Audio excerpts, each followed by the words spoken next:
Good morning, everybody. Happy Thursday. We have an amazing show for everybody today. What do we have, Krystal? Indeed, we do. A lot of interesting things to talk about today. So first of all, we have our own exclusive breaking news. We had the folks over at JL Partners ask people how they would describe Kamala Harris and separately JD Vance in a word. And we have those word clouds for you. They're very interesting. Yes, they are. Some surprises there. So we'll go through it. We've got it broken down by age and partisan affiliation and gender, which was maybe the most interesting breakdown.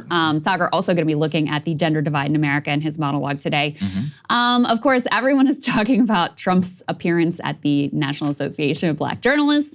We're going to show you all of the wildest moments and dig in also on what appears to be a new explicit strategy of the Trump campaign to talk about Kamala Harris's biracial identity and how she has talked about that over the years. So we'll get into all of that. I'm sure Saagar and I may have different thoughts on that one. So I've got a lot of thoughts.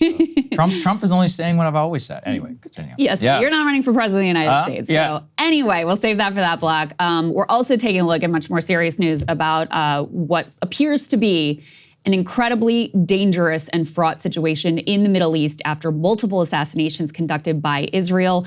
Iran already projecting that they are going to retaliate. The US already saying, hey, we're going to get involved too. We're going to have Israel's back. So extremely dangerous moment in the Middle East, and also appears to have completely derailed any possibility of continued ceasefire talks. So we'll dig into that and all of what that means.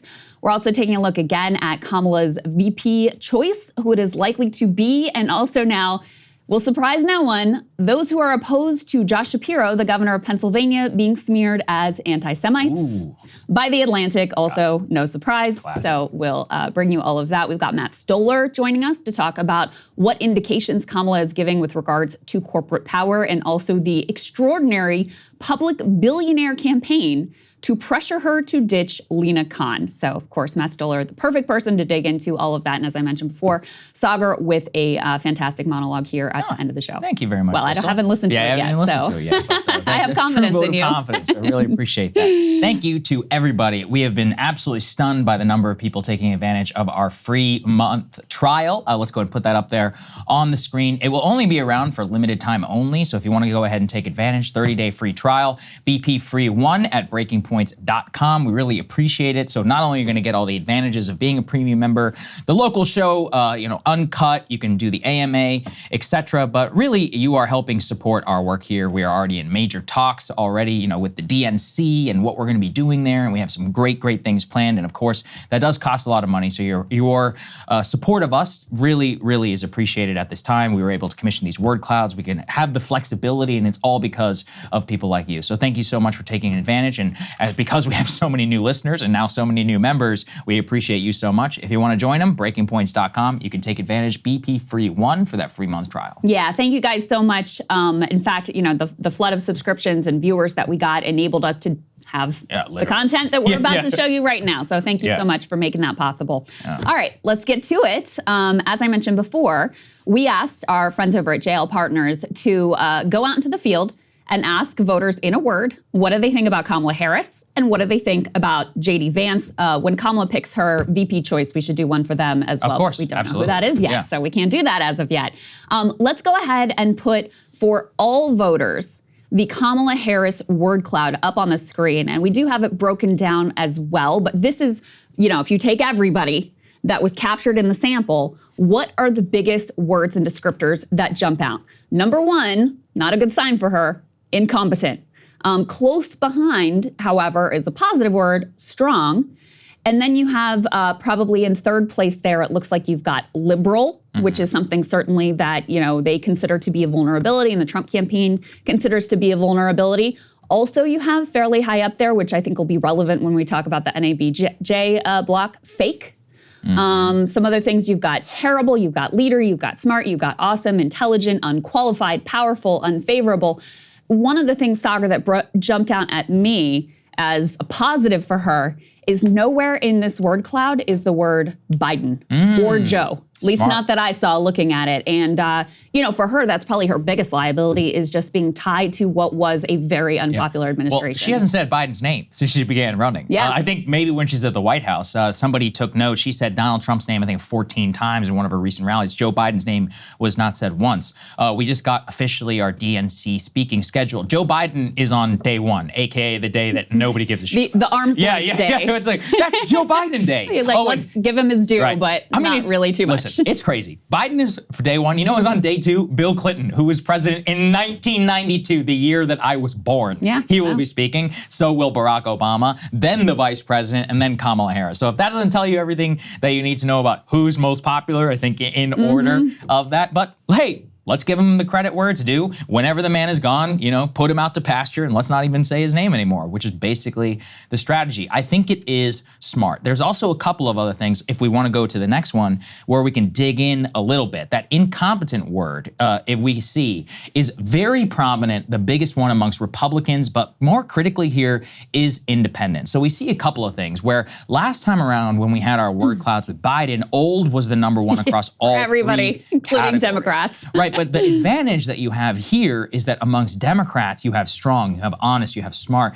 you have competent, president, leader, positive, freedom, determined, charismatic, fresh. So what does that tell us? High levels of Democratic enthusiasm. Now, even amongst independents, you see some where if you look above the incompetent, you have incompetent, fake, terrible, literal, horrible, unqualified, all right, ridiculous. But beneath that, what do we see? Strong, nice, awesome, intelligent, smart, powerful leader. So independents genuinely are, I think, relatively split 50-50, although incompetent still remains, I think, the most potent attack. I think incompetent and fake, as you said, which we'll get to with the NABJ attacks, are the ones that are really going to be dialed in. And this, look, free advice to the Trump campaign, they keep trying to say too liberal, too liberal, too liberal. You don't see that anywhere really near the top, I think, of independents. It is actually a Republican attack. If you see there, amongst Republicans, they say incompetent, liberal, stupid, fake, bad, terrible, unfavorable. That is where you see that attack resonate. So one of the things, and we haven't gotten to JD yet, that I would kind of urge people to do is look at the language with resonates between both the base and with the independent voters to try and win people over. Obviously, no Democrat's going to come over and vote for Trump now at this point, especially, 8-9 years into the Trump era. But, with the very tiny limited amount of independent voters, remember, there's not very many these days who are up for grabs. Those are the people that you're playing with, and you want to find an attack that kind of skewers the two, and that triangulating on that is very difficult. I actually think there are more swing voters than we really give people credit for. You might be right, only because my calculus is 2020, where Biden and Trump, everybody's made up their mind. A lot of people don't know anything about Kamala Harris. A lot of people, let's be honest, most people in this country cannot even name the vice president's name. So then Democrats are like, oh, this is awesome. But a lot of independents, and actually even JD Vance, you and I cover politics for a living. Everybody knows who JD Vance is. But I won't give it away just yet. Just wait and see what the number one word is for most people. Like, I don't know who this guy is. Right. Period. Yeah. I think there may be more swing voters than is typically given credit, just because for two reasons. Number one, you see the fact that in the Senate races, you have Democrats outperforming. Like, you have more people who are saying, I'm going to vote split ticket. And that's an indication that they are up for grabs. And also just by how much this race has moved since Biden dropped. And, how much it moved after his completely failed debate performance. People were like, oh, I can't do this. And then how much it has shifted again, getting Kamala Harris into the race. It shows you people are not just like partisan automatons. They are evaluating the circumstances in front of them to some extent. And so, there is more wiggle room there than I think I have even commonly thought over the past number of years. And I think you're right, Saagar. It was easy to have that perception when it was Joe Biden and Donald Trump, because they were such known quantities that, people were locked into their views of these particular men, even as they may be a little less like partisan, like hard part, I just vote for D, or I'll just vote for R no matter what. There may be more people who are open to shifting back and forth. In any case, I think your comment with regard to the partisan breakdown with Kamala is the most important one. She has consolidated the Democratic base. That is the source of a lot of her momentum in the polls. Now, she has improved among independents, according to the polling crosstabs, et cetera. So she is picking up ground there. But where her strength has really come in is reconsolidating that Democratic base, reconstituting that sort of like Obama-style coalition, getting young people to back you strongly, getting people of color to back you strongly, et cetera. It looks more like what you would expect the traditional Democratic coalition to reflect, and the uniformity of the like positive reviews for Kamala among Democrats is indicative of that. Now let's go ahead and put up the gender divide here, which is really interesting. Really interesting. So when you ask women about Kamala, top 2 are smart and strong. Now, incompetent also shows up there, but many more positives here. So you've got leader, strong, smart, intelligent, honest. You also have, in smaller print here, incompetent, but still, one of the major charges, unfavorable, unqualified. Those are some of the negatives that some women had about her. But you flip to the male. First of all, it's funny that woman is one of the words that pops up, but the number 1 is liberal and incompetent. Those appear to be like roughly the same size there, so roughly coming in at the same level. You do have some positives here. You have strong, you have awesome, you have leader, and you also have terrible. You have idiot, you have bad. So, you can see, even just jumping off the page at you here, some of the gender divide, which I do think is going to be a central dynamic in this race moving into the fall. Yes, absolutely. I mean, I'm doing my whole monologue on this. My monologue is more about Gen Z men and women, but this has long time been a major divide in U.S. politics. I also think, but this is part of my thing, is if we're in an election, and this is an election where I think that the female vote has probably never mattered more than ever before because of the high level of enthusiasm. I'll show people in my monologue the split between Gen Z women and men on abortion. It's almost like a 40-point swing in terms of salience, just in terms of what people think is important or not. Matters so you to may them. be pro-life or pro-choice, but you're like, whatever. I kind of count myself in that category. I mean, that's very logical. Yeah, like, exactly. There is one group that it much more directly impacts. So this is not to put anybody down, just to say, if I was a Democrat, I would want the female vote, because there's a lot of women out there who are probably voting at higher levels than ever before. And in a game of margins where Trump won the 2016 election, let's say, 60,000 votes across 4 states. Yeah. The margin of loss was roughly 80,000 votes, again, across 4 states. I mean, every single vote matters. So if you have a highly dedicated coalition, people who have been proven records of coming out to vote, I mean, in politics, that's as good as gold as you can ever get. So like I said, I want, if I'm a Democrat, you need a woman at the top of the ticket. Forget all this, sexism nonsense. The question then is, can you still win white men at that same category? So it comes back to I believe our Tuesday panel. I pulled the numbers from Pew Research. Trump won 2016, the white male vote, by 30 points, won it only by 17 points. That 13-point swing is exactly why Joe Biden is the president today, the only category of demographic that actually switched in the direction of Joe Biden, and that Trump didn't win, but there's so many white people in this country. I think 70% of the electorate is white. And when we think about that, we know then that the sheer numbers here for both Kamala and Trump, triangulating and thinking about how to balance, the women category and men together is going to be very difficult. So I could actually see it kind of going both ways. But that chart just shows to me how different messaging and how it's hitting. Just remember, there's a bit, not only are we all divided by many other things, gender is another major one as well. Yeah, I mean, the incompetent thing is a problem for her. It's a big problem for her. And, they need to figure out how. I know she's always been very cautious politician. She doesn't like to go into unfriendly spaces. She is uncomfortable. Even in more friendly spaces, her staff has always kept her very sort of cosseted and been very careful about who they put her out to. And we know why, because she's had multiple instances when she's been really caught off guard and very flat-footed, and it has not gone well for her when she has been caught on the back foot. So they need to figure out a way to alleviate those concerns of incompetence. Because what does that speak to? Like, we don't really think that you're ready to be president of the United States. Right. And there's a reason why people think that. Her presidential campaign did not go well. And part of why it didn't go well was because of her incompetence in managing it. So they need to, that is a key vulnerability that they really need to deal with if they're going to persuade independent voters and the American people in general who have never seen, we'll say biracial now, given the conversation today, woman president, that she's ready for the job. I think that part of how Obama was able to become, this historic figure was because the perception was that his campaign was a freaking well-oiled machine. Which it was. And it was. It was true. And people thought, okay, if you can do this, like, of course, it's not the same as running the country, but it is a very complex undertaking, and you rose to the occasion. Now, Kamala does have an advantage in that she didn't have to build this organization. It's all there in a box for her. So, you know, perhaps that's an advantage for her. Perhaps she, since Biden has basically like disappeared and is basically not really even president anymore, maybe, you know, her stepping more fully into that role in terms of the public perception, maybe that helps her beat the incompetent charge. But I do think that is a really key and core weakness for her. And I guess the other thing I would say is perhaps her VP pick can help give people some comfort, because that was the other key for Obama too, was he brought in Joe Biden, who's this, you know, moderate white dude who people were like, all right, that guy I can see in a position of power.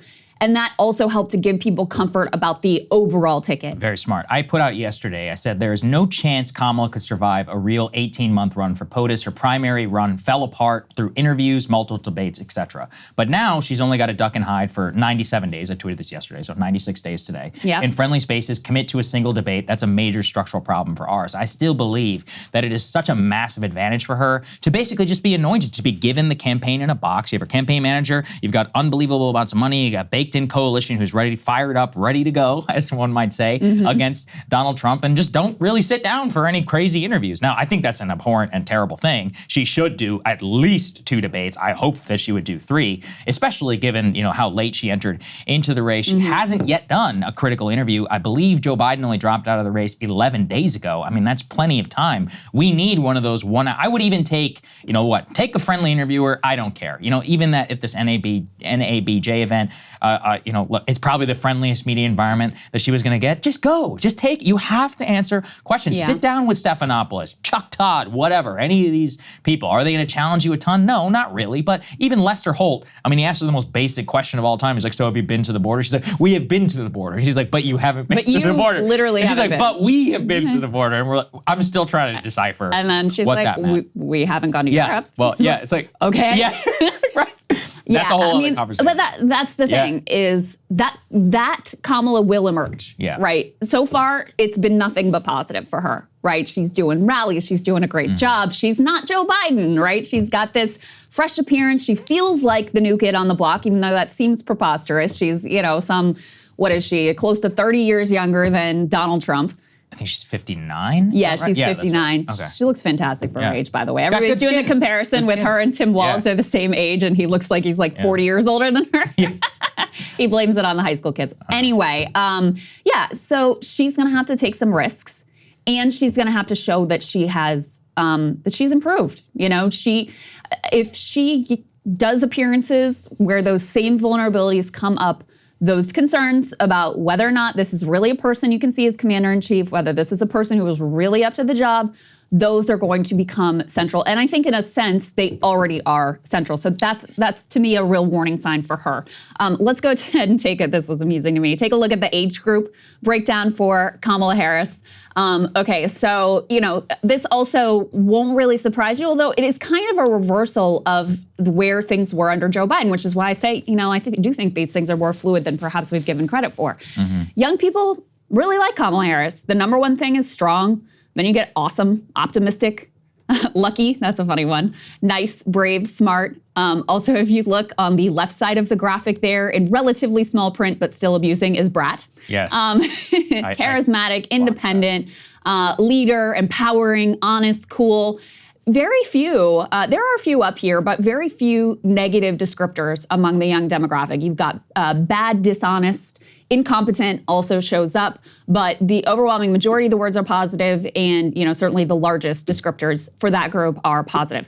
If you go to the other end of the spectrum, 65 plus, this was an area where Joe Biden had some strength. This was like the group that was holding up the best for him over everybody. And the two words here that jump out in very large print are liberal and incompetent. Now, it's interesting to me, and perhaps this is where the battleground really is, in those, 30 to 49 and also the 50 to 64, there isn't one descriptor that really dominates. It's sort of like, you know, people are a little all over the place and the jury's kind of still out. There wasn't just one thing that people thought of when Kamala Harris was put to them. You see under 30 to 49, you get awesome, powerful, you also get terrible, you get liberal, you get bad, you get smart, you get strong. 50 to 64, you see incompetent is probably the largest one there, but it doesn't jump out nearly as much as in the 65 plus. Fake, that I think is another real vulnerability for her. Smart, leader, weak, woman, horrible, liberal, strong. So again, those age demographics, it's a little less clear, the verdict on Kamala Harris as among the youngest and the oldest demographics. Yeah. I think the incompetent one is, look, considering if we know the voting rates, what is it, 50% of Gen Z vote, or 18-year-olds to 29-year-olds vote, but it's like 80% the higher up you go, especially about 65 and 80. Incompetent just looks like the best bet, especially when we consider across all the groups. So the age group, especially with old people, and then let's also think about the demographics of the key swing states. There's a new battleground poll we were both looking at, what was it, this morning, that showed her actually up a little bit in Pennsylvania, but tied in Michigan and tied in Wisconsin. And though that's really where I would be worried. That is a disproportionately white, older state, population-wise. The dynamic Sunbelt of Atlanta and all that might actually show you, Georgia could possibly be in play under Kamala, which was very unexpected. Arizona, though, the polling did not look particularly good. Nevada as well, another very, very dynamic state where things are very fluid and up for grabs in a way that they weren't last time around. Yeah. But yeah, if I think about the various demographics and who you really need to triangulate on, I'm going for the old white people in the Midwest. It looks like the Harris campaign is trying to put North Carolina in play. Yes, that's right. That's and it looks like the Trump campaign is concerned that North Carolina could be in North play. North Carolina is a very dynamic state. It's a massive in population. Raleigh and Charlotte are two of the biggest booming cities for young people, I believe under the age of 30. Highest job market for college graduates, low cost of living, decent weather. What previously I love North Carolina, tier 2 cities. I'm not even against it. I'm just saying, one of my favorites. Not really a state that it wasn't like Austin. Let's say that 4 years ago, but all the data that I've seen that's come out in the last 6 months, I'm like, man, North Carolina is booming. So, when you have new people coming in, especially who are young, that makes it more of a battleground state. Liberal retirees love them some Asheville, North Carolina. Okay, and I cannot disagree. Like to go. It's a lovely sort of like hippie, crunchy town in the foothills of the mountains there. So, in any case, the reason I say that it looks like Harris is trying to put it on the map and it looks like the Trump campaign is a little concerned about it is because both of them are going up on the air with significant ad buys in the state of North Carolina. Now, sometimes campaigns do that as just like sort of a, what is the word? Like a feint. A head fake, I guess is the right term, because they want their opponent to think they got to spend money there and sort of draw them into a contest when they're not really trying to put it in play. That could be some of what's going on here. But I looked back. Joe Biden only lost it by, I think, like 1.8 percentage points. So it's not like it was a blowout. No, not at all. And when you consider what the different coalitions look like, Obama won North Carolina, and so if they're saying, hey, we're putting the Obama coalition back together, maybe the state is in play for us in a way that it wasn't for Joe Biden. It's not the craziest idea in the world, and I think the overall picture for Kamala, I mean, it's obvious at this point, she's outperforming Joe Biden wildly, and not just his post-debate performance. She's also outperforming where he was at his best during this race, but not during 2020. He was way up at this point in 2020, so we also have to be clear about that. She has way more paths to 270 than he did. Yes. He really was narrowed down to like, all right, you got to go all in on the like old white people in the Rust Belt. And she, because her coalition is different, it really does expand the map and potentially put a state like North Carolina in play, or at least force the Trump campaign to have to think about a state like North Carolina. Looking at the data, Obama won it in 2008, 49.7 to McCain's 49.3, lost it in 2012 with Romney at 50.6 and 48. So actually it's been relatively in play and tight, close, almost like Georgia-esque numbers where it was a sleeper swing state, but Obama won in 2008. People thought it was kind of a flash in the pan, but last time around, and like I just said, you got all these young people who are moving into the state, the Charlotte economy and all that is booming, you got a Democratic governor, these are all like signs of decent fundamentals for if there were a flip, it could be this time around. So good point. It's not crazy to think. All right, let's go ahead and move on to the JD Vance word clouds. And these were also really interesting. All right, put the first one up on the screen. This is the overall. When you ask voters in general, right, left, center, old, young, everything, the number one word that jumps out, unknown. Number 2, unsure. Number 3, weird. You get conservative, bad, idiot. But, I think this shows some, it's a positive for the Trump campaign in that they still have a chance to define him. Like, he hasn't been fully defined. But I also say it's a real risk for them because Democrats are aggressively working to define him right now. And Republicans will show you that, I mean, we'll show you this with the Trump comments at the NABJ. They aren't really doing much to defend him at this point and to define him in a different way than what Democrats are trying to do. So it's both like, you know, it's an opportunity for the Republicans, but it's also a risk because you could get into a situation like Obama with Romney back in 2012, where he came out so early and so aggressively defined Mitt Romney, and that caricature was close enough to reality that it stuck, that there was nothing they could do to change the public perception of Mitt Romney as this, like, you know, plutocratic elite. So Democrats very much want that word weird to be the number one thing you think of with J.D. Vance, and they're not there yet, and we'll show you this will be really clear when we get to like the partisan breakdown, et cetera. But there isn't an alternative Republican descriptor that is popping out here at all. I agree. It's an issue for JD, and the main problem is what do we all know about Donald Trump? If you ever upstage him, he will cut your legs out from underneath you. So JD is not really in a position to be defending himself. He's not set up to succeed. He doesn't need, it would be the worst possible thing for him would not be to combat Kamala Harris on weird. It would be to become the main storyline and to upstage Donald Trump. And if he started, you know, giving high profile interviews and aggressively trying to go back against this, then Trump would be furious at him and be like, who does this guy think he is? I mean, you already saw undercurrents of that with the NABJ answer, which we will get to. Totally agree. Yeah. Because I think most of the storylines about the Trump campaign over the past 2 weeks have been about J.D. Vance. Which drives Trump crazy. Because I actually saw somebody say this, somebody who was close to Trump. They're like, Trump would not pick a running mate at all if he was not legally required to, because he hates having anybody else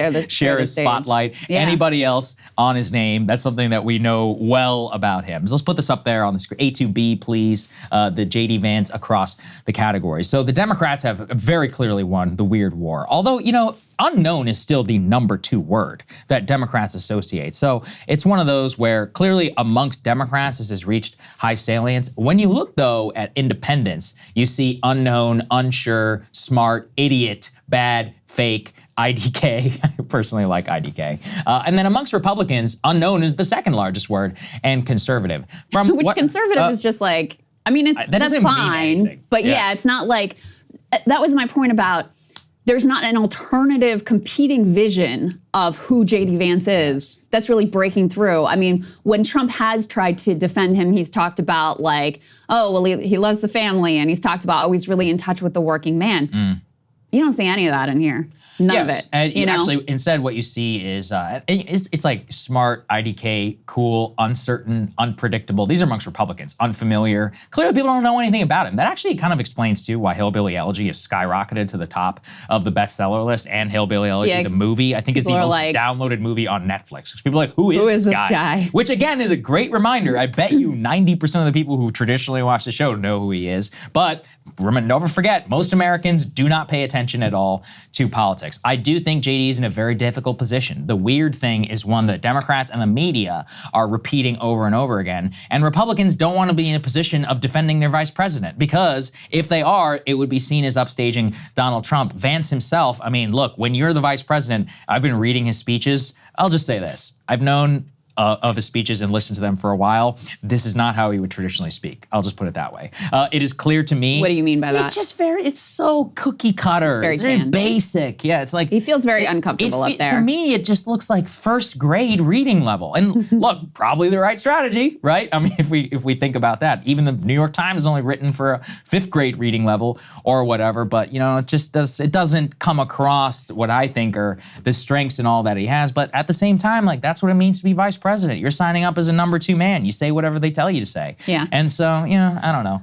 For him, I do think they're in a tough position just because, again, his team and his job is to not make problems for Trump. Right. And let's be honest, it was a problem for Trump. There's nothing Trump hates more than having somebody who he doesn't even, like, in Trump's mind, he can deal with anything as long as it's about him. But whenever it's about others, it's like, oh, he'll throw you under the bus instantaneously. Well, and he did yesterday. I mean, certainly. I mean, the answer was weird because he both defended him, and then he was like, "Look, this whole thing is moot because it's actually about me." Yeah. But you know what was funny? I did counterpoints with Emily yesterday, and we did the conservative ladies panel. I know you watched some of it. Yeah. And when I asked them about JD, I got a very similar answer, especially from Inez. She was like, "Well, I don't really think vice president matters." Right.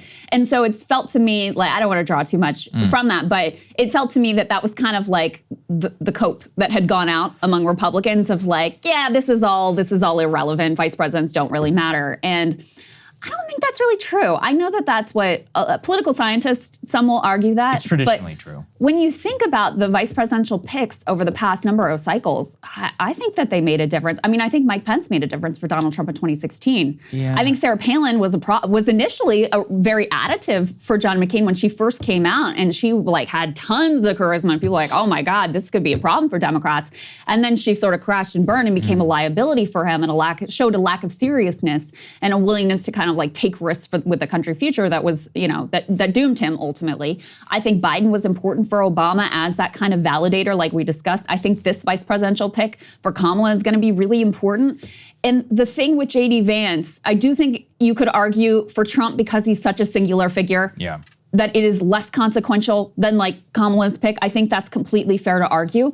But when Democrats want to put the whole ticket in the fringe extreme weird bucket, and you add a guy on the ticket who, is being labeled as that, and the label's kind of sticking, and on the two issues that Trump knows himself that he has an issue on, which is abortion and Project 2025, and JD brings baggage the ticket on both, there were other choices. Glenn Youngkin was sitting out there ready for the take-in to put Virginia in play, and so it's not that I think JD Vance is going to sink the ticket, but I think he makes it easier for Democrats to make the case about the ticket they want to make and frame it through the prism that they want to frame it. I don't necessarily disagree. I think a lot of it is marginal, and that's why it's did it matter? Did it not matter? I think Sarah Palin probably did matter, but it's what was more impactful, the 2008 financial crisis or Sarah Palin? It's okay, well, I think we know the answer. Sure. Here with Donald Trump. I'm not saying it's the only thing that matters. I agree. Yeah. And look, these are all multifaceted, multifactorial. There's so many confounding variables. October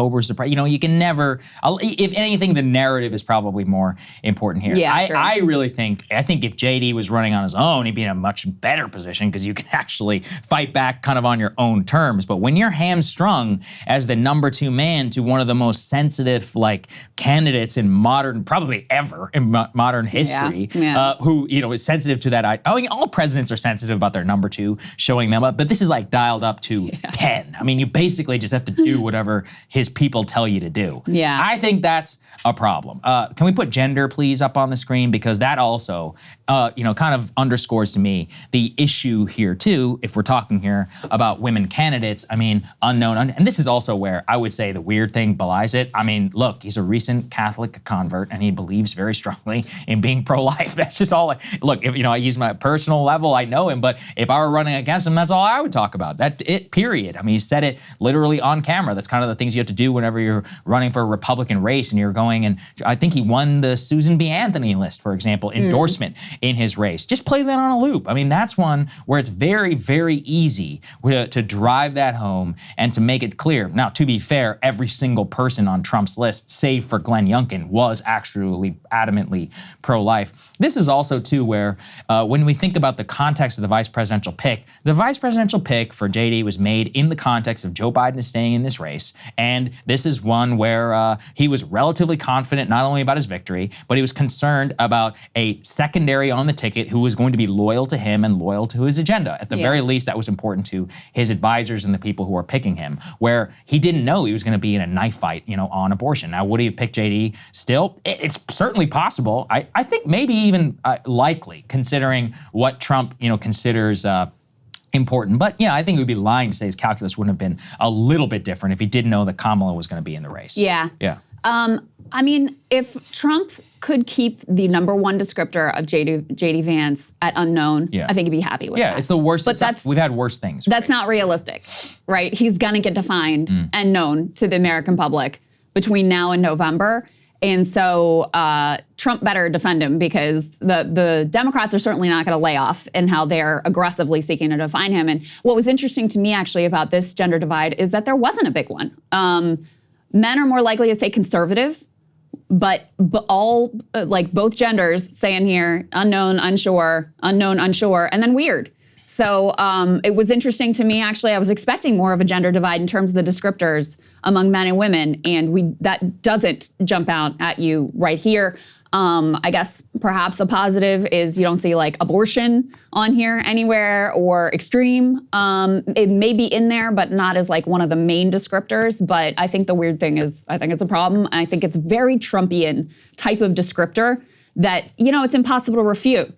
Right? And the more you refute it, you try to refute it directly, the more you kind of play into the imprint of the word, and it's very hard to beat the charges. I would not. That's what I would say. If I were them, I would not even utter the word weird. Yeah, because the more you say it, the more it just imprints in people's minds. Like JD Vance weird, JD Vance weird. I read his, speech that he gave last night in Arizona. I was long asleep by the time he delivered those remarks, but I read it this morning, and it was Kamala is fake, Kamala is independent, Kamala is liberal. I was like, okay, that's basically what I would say. But at the same time, like I said, when you run for number 2, a lot of people don't really care, what you have to say or who you are. I'm basically with you. I think unknown is probably the best you can really hope for, at this time, especially because he cannot make an affirmative case for himself, because that would upstage him to Donald Trump. It's not an enviable position. It's the worst position that you could possibly be in. All right, let's put age. Yeah, let's put age up on the screen. We can take a look at this one. The breakdown here, this was amusing to me, 18 to 29. Instead of unknown, it's IDK. Oh. You got weird it jumps out the most in the youngest demographic. Yes. In the oldest demographic, you've got conservative, bad, idiot, unknown. But really the thing, that is consistent across the board is unknown and unsure. Yep, don't know who he is. Yeah, so I think that's, like I said, I think it's a real risk for the Trump campaign, because the longer it remains as unknown, the more of an opportunity you have for Democrats to define who he is for you.